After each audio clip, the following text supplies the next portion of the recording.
And with that, I will yield up to 3 minutes to my good friend from Kentucky, Mr. Massie. Gentleman from Kentucky is recognized for 3 minutes.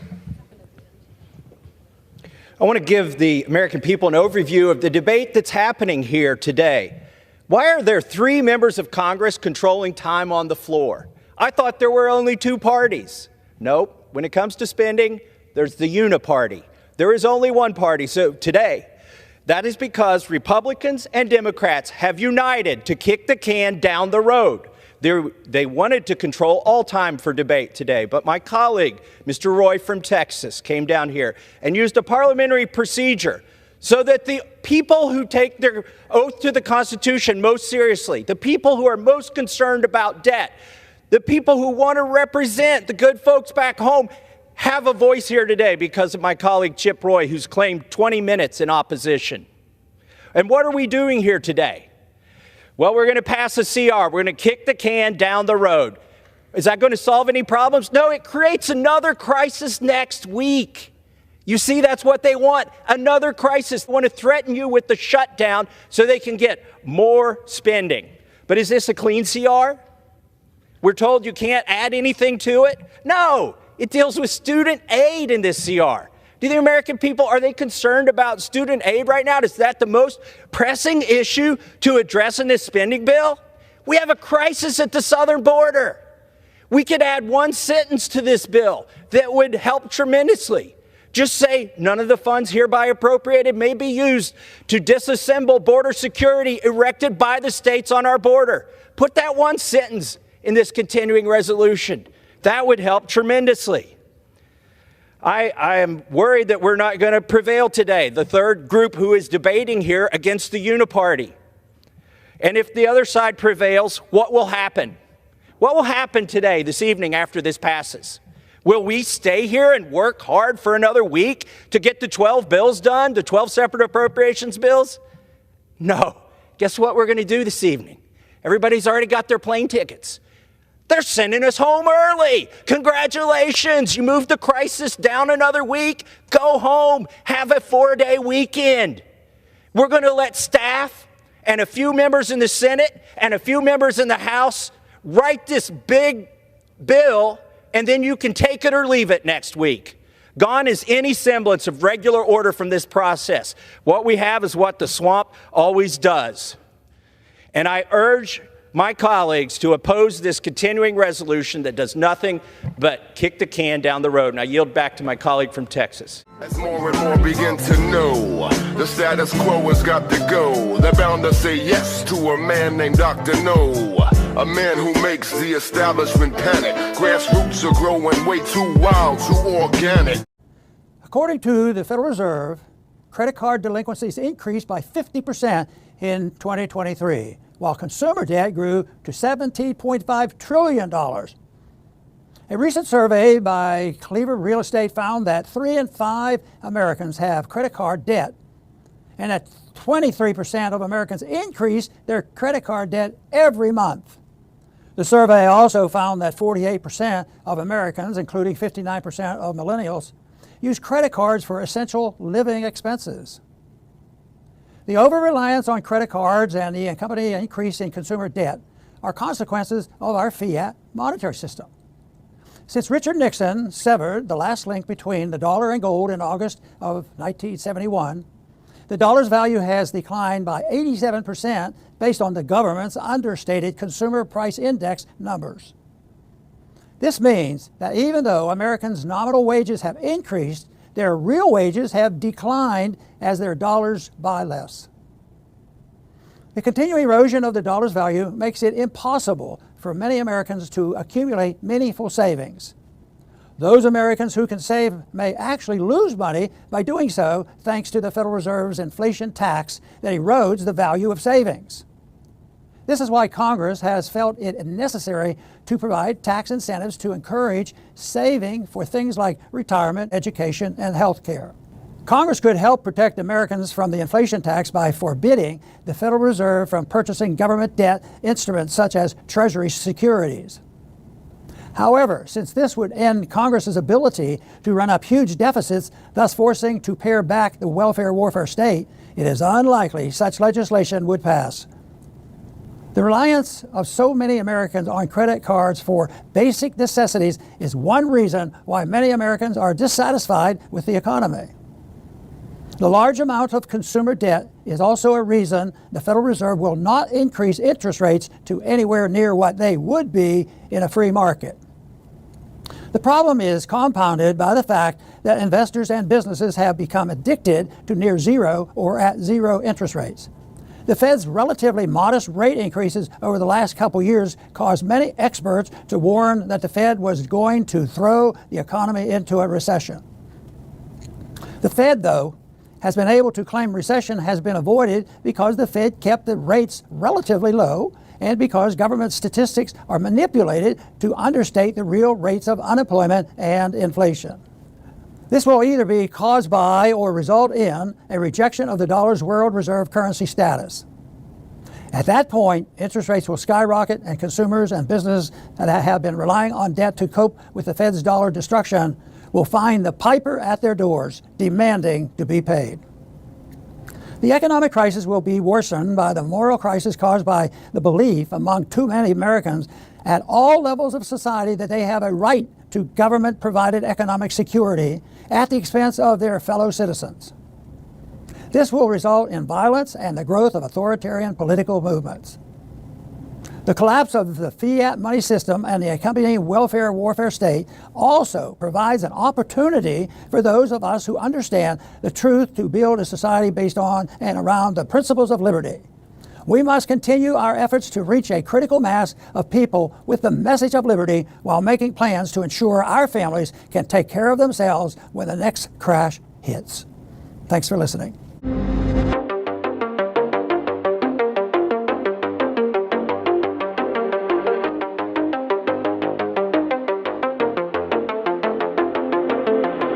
So British soldiers are on the ground in Ukraine helping Ukrainian forces fire Storm Shadow missiles.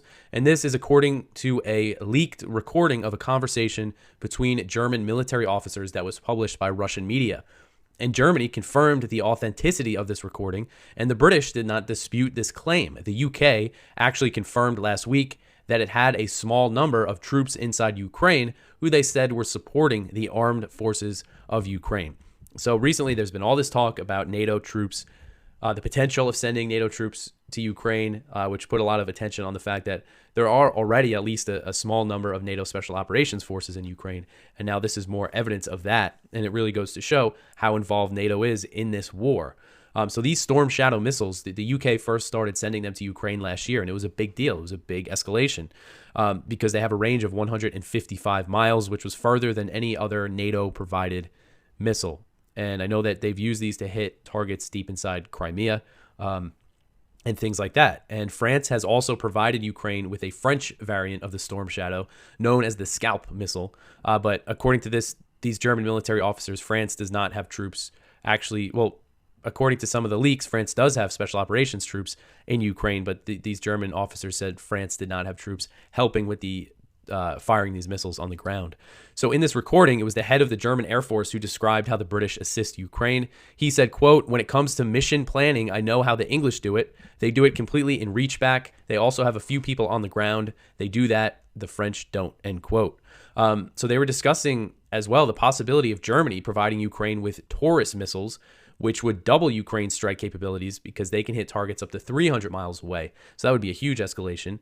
In this conversation, again, this leaked conversation of German military officers that's been confirmed to be real by the Germans, these officers say that Taurus missiles could likely be used to blow up the Kerch Bridge, which connects Crimea to the Russian mainland and has been attacked twice by Ukraine. The Kremlin said that the leaked conversation, quote, "makes it clear that plans to carry out strikes inside Russia are under discussion within the German military," end quote. U.S. Special Envoy Amos Hochstein said on Monday that a truce in Gaza will not necessarily extend to Lebanon as Israel and Hezbollah continue to trade fire across the border. So Hochstein said, quote, "It does not necessarily happen that when you have a ceasefire in Gaza, it just automatically extends," end quote. Sources close to Hezbollah have said that they would likely halt attacks on Israel if there was a ceasefire in Gaza. And as I've mentioned quite a bit, you have Israel threatening that they're going to escalate in Lebanon if there is a ceasefire, a temporary ceasefire in Gaza as a result of a potential hostage deal. And another thing is that the U.S. doesn't talk directly with Hezbollah. They talk to the Lebanese government in Beirut. And Hezbollah Hezbollah is, part of the government in the parliament, but, he's speaking with the prime minister. I believe he spoke with a leader in the parliament as well. And he was warning against escalations on the Israel-Lebanon border. He said the only solution to this is a diplomatic deal. But so far, it doesn't seem like Lebanon, and not just Hezbollah, but Lebanon, is not happy with the proposals that the U.S. and France has also put forward some stuff, because all it is basically Hezbollah withdrawing from the border and no concessions from Israel. So we'll see how this all plays out. And as I covered recently, U.S. officials have told CNN that they expect Israel to launch an invasion of southern Lebanon if there is no diplomatic deal. And that report said that Israel would not be happy with just Hezbollah moving back from the border. They want something more than that. So that sounds like, it sounds like they're pretty far apart on what they want for a deal. So on Monday, Idaho State Senate passed the Defend the Guard Act, legislation that would prohibit the deployment of the state's National Guard to a combat zone without a declaration of war from Congress, as required by the Constitution. The bill was introduced in January by Senator Ben Adams and passed in a vote of 27-8, which is pretty good. 27-8, that's not bad. Now it heads to the state's House of Representatives for consideration.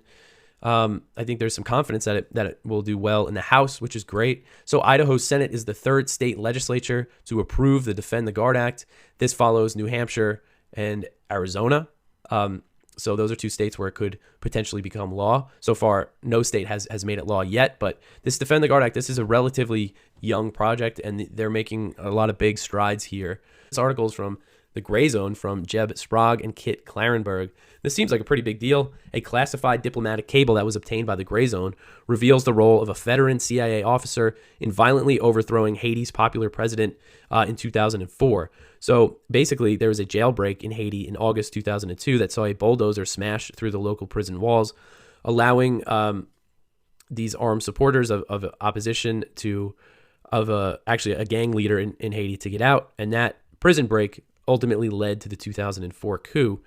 And the documents released to the Gray Zone under a FOIA reveal that the jailbreak was part of a complex U.S. intelligence operation aimed at undermining Aristide's presidency, the president at the time. And at the heart of this operation was Janice L. Elmore, a CIA operative working undercover as a Department of State political officer in the U.S. Embassy in Haiti at the time. So there's a lot of details in this article. And this is important just because U.S. intervention in Haiti, Western intervention in Haiti, has a very dark history.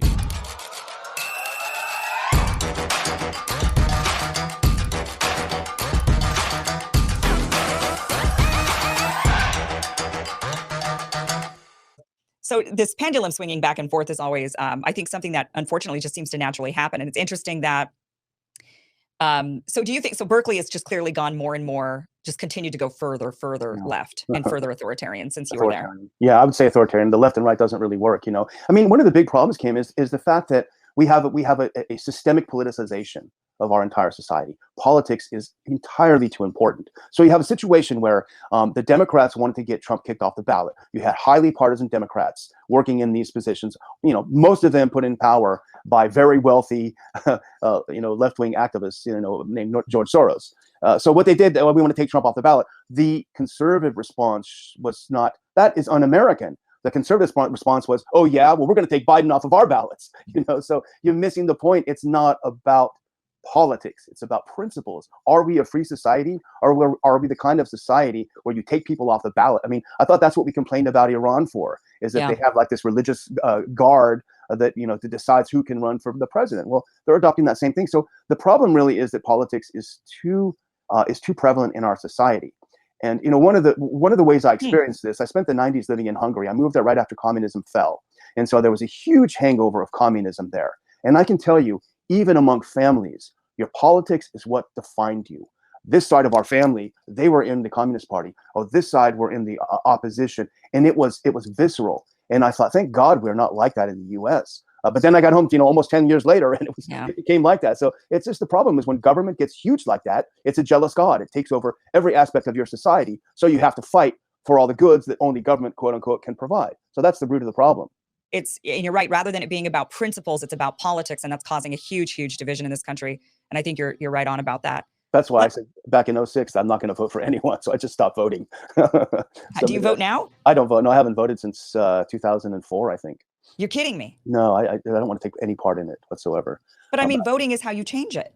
Really?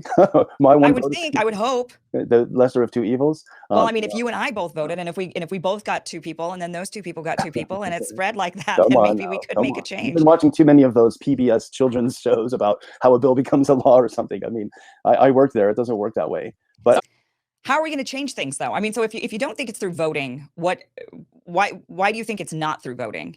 well, because it's through education. You know, I mean, a moral society it starts way before the ballot box. You know, we have to return to being a moral society.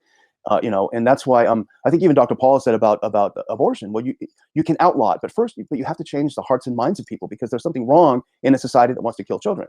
You know, there's something wrong in a society that wants to do this, that, or the other. So voting is only outward expression, you know, of your membership in a club, or of your philosophy, or what have you. That's only the outward expression of it. So the content of your character is really what's the most important part. And that's why, you know, especially at the Ron Paul Institute, we spend all of our time opposing war overseas, opposing U.S. interventionism, and standing up for civil liberties at home. And It's people are starting to really open their eyes, and I think it's a wise stance. You know, that's the way I'm pro people, right? I just want people to be free and to be able to live together, and I think that those 2 groups of people have to work it out.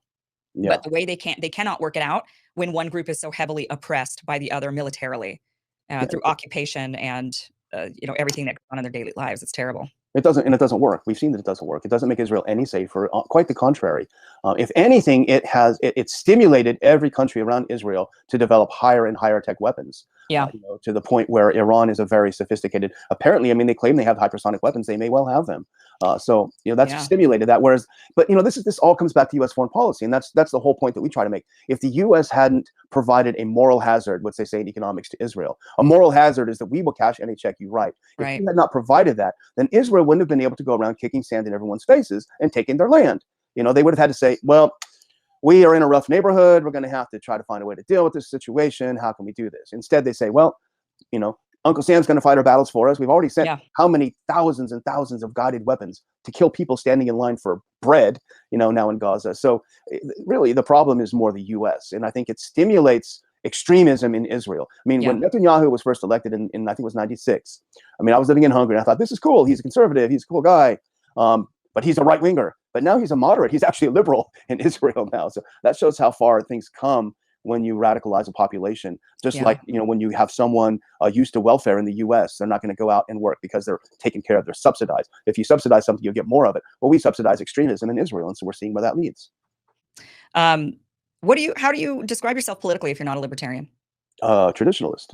Traditionalist. What is that? I mean, I'm not into politics. As you know, that's what I was just going to ask you. Are you an anarchist? I mean, are you like well, but how is that not a libertarian if it's like just buck the entire system? That to me seems to be what libertarianism is. What's Ron Paul? I don't know. I don't think he would call himself a libertarian. But he doesn't like that term very much. But you know, for me, see, for some people, libertarianism is an all-encompassing philosophy. It's almost like a substitute for religion. You know, you look up in your little book, okay, here's that issue. This is how we solve it. I don't view it that way. I view it as a tactical move, because for me, I happen to be a religious person, and so I view the state encroaching on my religion. It steals half of my money. It tells me what I can do. It tells me where I can live.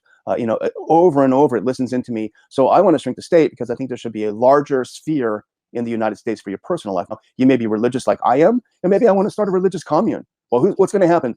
The IRS is going to come knocking. You're going to have the ATF coming, you know, like Branch Davidians and blowing us up, you know, and everything. Right. I mean, so I want to shrink the state so people have more, have more space in their world for whatever it is they want, as long as Dr. Paul says, you don't harm anyone, don't hurt anyone, don't kill anyone, and don't steal their stuff.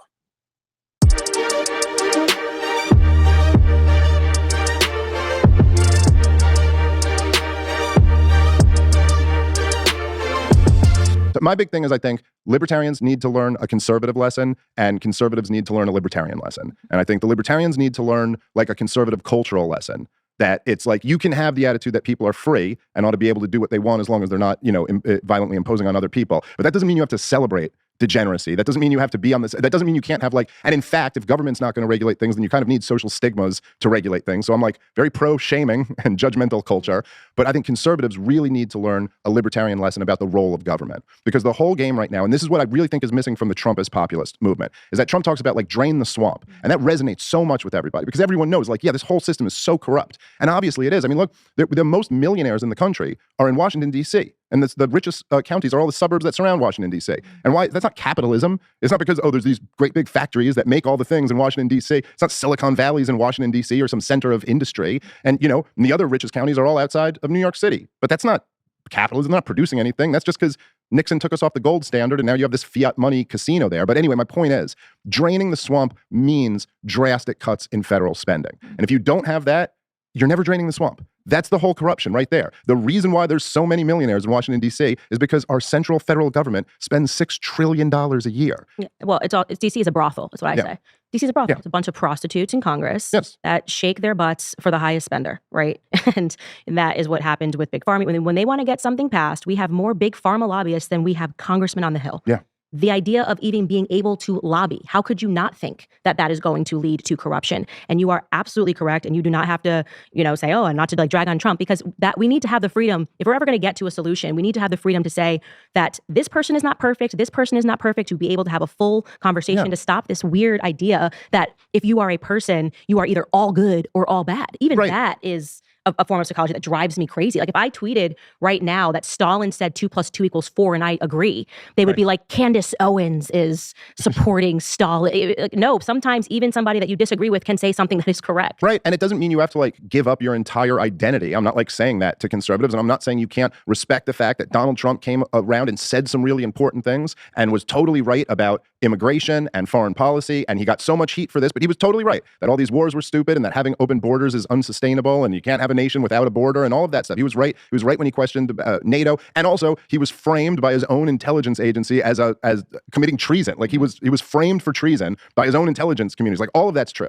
But then also it's true that he totally failed to drain the swamp. And there's a lot of reasons for that. And let's look at that. Like, okay, he appointed so many of the wrong people. Like truth is that, you know, he was just talking about building the FBI a new building. Like these are the people who framed you for treason, man. They literally attempted a coup in the United States of America. They tried to overthrow the guy. Andrew McCabe said on 60 Minutes, he said that we sat around and they had a meeting at the Department of Justice, the top people, about whether to invoke the 25th Amendment. Like they were talking about how do we remove this guy? And then they realized they couldn't get enough of the cabinet, so they settled on Mueller. Yeah. What's interesting about why we're at this moment now where people are starting to question the government, for the first time ever, they kept us in the dark, so to speak, and I'm just saying this as like a public school education 9/11 type kid, about what we were doing overseas intentionally while convincing us that we were receiving an education. We actually weren't really receiving an education. We were receiving marching orders. Mm-hmm. And then for the first time, because of Trump, which is why I am so grateful that Donald Trump was president of the United States, because it led to this awakening, they turned the guns on the American people. They've never done it before, right? They've never done what they did on January 6th. And so now American people, when they're being called terrorists, it makes you go back and you go, well, if you're calling an American a terrorist for supporting a president, if you're calling an American a terrorist for exercising your right to free speech, what about all those other people you told us were terrorists and this was the reason that we needed to go overseas and drop some bombs? This is how it's starting to work in the American psyche. We're working backwards now. Yeah, well, I mean, think about it. Like these are people who are really comfortable with supporting wars where hundreds of thousands of people die because it enriches their friends. And just if you could get yourself into that mentality, if you're that callous, but what we feel like, yeah, but they would never do that to us or something. You know what I mean? It's almost like if you found out someone was like a pedophile and you let them babysit your kids and you were like, well, they did that to other kids in Iraq. You know what I mean? But they wouldn't do that to my kids here. It's like, no, I think the lesson is that person will be nowhere near my kids. And so I think that Donald Trump really, I think it was more symbolic than anything else. But he represented such a repudiation of the establishment and telling the American people that they are so corrupt and so stupid and have totally, mismanaged the United States of America. And in a sense, supporting that guy when everybody told you, like everybody at CNN told you, you're not allowed to, and you supported him anyway. That in their mind is like treason. Mm-hmm. That's like, oh, you're the enemy. So really, and if you look at this, it's not that there aren't really terrorists and there aren't really bad people all around the world. Most of the world is filled with them. But if you actually look at, like, say, the crimes of what Saddam Hussein committed, the crime of what Muammar Gaddafi committed, the crime of what Bashar al-Assad committed, it has nothing to do with what they tell you. It's not like Bashar al-Assad was killing all of his own people was the line. It's not that they're oppressive. We're in business with the Saudis. Mm-hmm. We're in business with Israel. The question isn't how oppressive are you to people who are helpless. The crime that they committed is that they were not on board with the American empire. They were not subservient to it. And this is the same issue that we have with Iran. It's the same issue with Vladimir Putin. You know, and John Mearsheimer points this out, and he's one of the best guys to listen to on foreign policy about all this stuff. Totally brilliant guy. And he just knows everything. But he pointed out that you go back and find me a quote before the year 2015 about anybody saying that Vladimir Putin is an imperialist, anybody saying that he wants to reconstitute the Soviet Union. Anyway, find it. You're not going to find it anywhere. Okay, nobody was saying this because he's never said anything like that, and he's never demonstrated it. And this is after like the conflict in Georgia, and he had like a few little skirmishes like that. You know, what happened is in 2015 he committed the ultimate crime, and what the ultimate crime was is he went into Syria when he was invited in by the government of Bashar al-Assad, and he denied America a regime change in Syria, and it worked. And there's and that's why they hate him. It's a big story that broke this morning, and if you put on that first clip, this is the AP's take on it. Victoria Nuland, third highest ranking U.S. diplomat and critic of Russia's war in Ukraine, is retiring. Now, this is out of the blue. She's had a very high profile recent couple of weeks. She was in Kiev, and she gave a major talk at the CSIS neocon think tank in Washington, D.C., and in both of those, she said Russia should expect a few surprises coming up. She's been the biggest hawk there is, and all of a sudden, she's retiring. And some people have commented, well, she's only 62. You know, as a government employee, that's a little young to retire. I don't know the details of it, but it seems like an abrupt departure, particularly for someone who's always said Russia's winning. I mean, Russia's losing, Ukraine is going to win. So if Ukraine is on the verge of winning, why would she miss her chance at a victory lap? That's the big question. But before we go into maybe more of the whys, just to remind people of what Victoria Nuland's role has been. Now, we'll take a deeper dive before, but in the context of Ukraine, put on the next clip. This is what she's most famous for. So there was massive demonstrations 10 years ago, almost to the week, in Ukraine, in Kiev. The people in the streets overthrew a democratically elected and universally recognized government in Ukraine.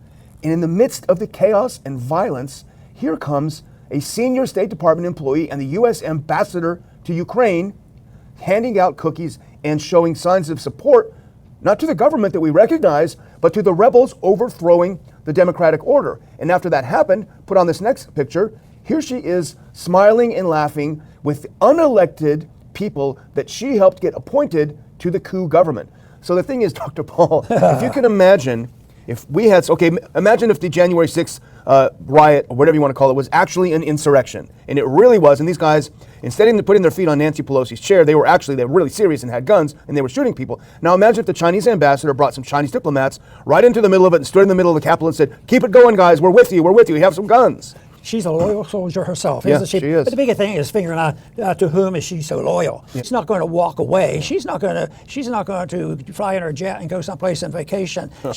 Her life is maneuvering and manipulating the neocon message, which can be almost whatever it wants. It doesn't pick sides. It picks special interests and special privileges, and sometimes you never figure it out. But she's definitely been one that we can get a pretty good guess that you better be cautious if she's making any promises to you, because they're probably not sincere. Yeah. No, you make a really good point, though, is that the neocons have been returning to their left-wing roots. That's where they came from. They were all Trotskyites. Their parents were Trotskyites in the 50s and 60s. They were Trotskyites. And you're right, they were misidentified as conservatives because they were espousing a robust foreign policy and a robust military policy. But the fact is that they're actually far left at heart. They believe in a global revolution instead of the global communist revolution under Trotsky, global democratic revolution now. And they've returned, like Bill Kristol quit the Republican Party, hates the Republicans. It's the same with these. These are Democrats. They're like the Scoop Jackson pro-war Democrats. I wanted to do one other thing because this sort of backs up what we were saying, which is don't rest so easy just because one person is gone.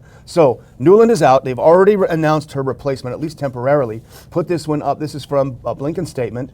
President Biden and I have asked Undersecretary for Management John Bass to serve as acting Undersecretary of State for Political Affairs until Nuland's replacement is confirmed. Well, who's John Bass? You wouldn't have heard of him. He's arcane.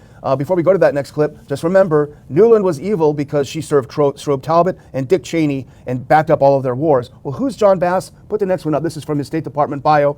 Ambassador Bass's assignments have included service on Vice President Dick Cheney's staff and advisor to Deputy Secretary of State Strobe Talbot. So he has literally the identical background that Victoria Nuland has without the baggage. And here's the kicker, Dr. Paul. Put the next one. Here's what John Bass is best known for, or maybe not well enough known for. He's a former ambassador to Afghanistan who oversaw the U.S. withdrawal from that country. Now, I don't think anyone, I hate to blame him for this, I don't think anyone would point to our withdrawal from Afghanistan and say, that John Bass, he really knows how to organize things. But the observers who will plan the next evacuation, they'll know he followed orders. He followed orders. They all left. Yeah. Then we'll count up the losses later on. But you know, they do emphasize now, which is something they figure is appealing to the American people, that they left all the weapons behind and all the bad people are going to get the weapons. But how many weapons have been left behind in Vietnam and Korea? Every place we go in, and that's irrelevant. Matter of fact, that's a plus for the military-industrial complex because, of course, all those old weapons, they weren't any good anyway. We got going. We're always coming up short. We don't have enough airplanes, enough ships,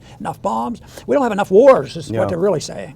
Speaking of Thomas Massie, he just put out a release today just reaffirming what a great leader he is. Representative Thomas Massie invites Julian Assange's brother, Gabriel Shipton, to attend the State of the Union address. Now, I got a text from Gabriel when we were doing the show yesterday. He's up on Capitol Hill, tirelessly fighting for his brother's freedom.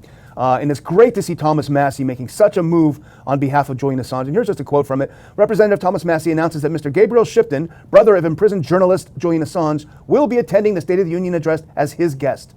Mr. Shipton is a prominent advocate for Mr. Assange's release. Thomas Massie said the U.S. government's ongoing effort to prosecute Julian Assange threatens the First Amendment rights of Americans and should be opposed. During his term in office, I asked President Trump to pardon Mr. Assange, and I was disappointed by his failure to do so. It goes on, but there's a clip. So great move on Thomas Massie's part.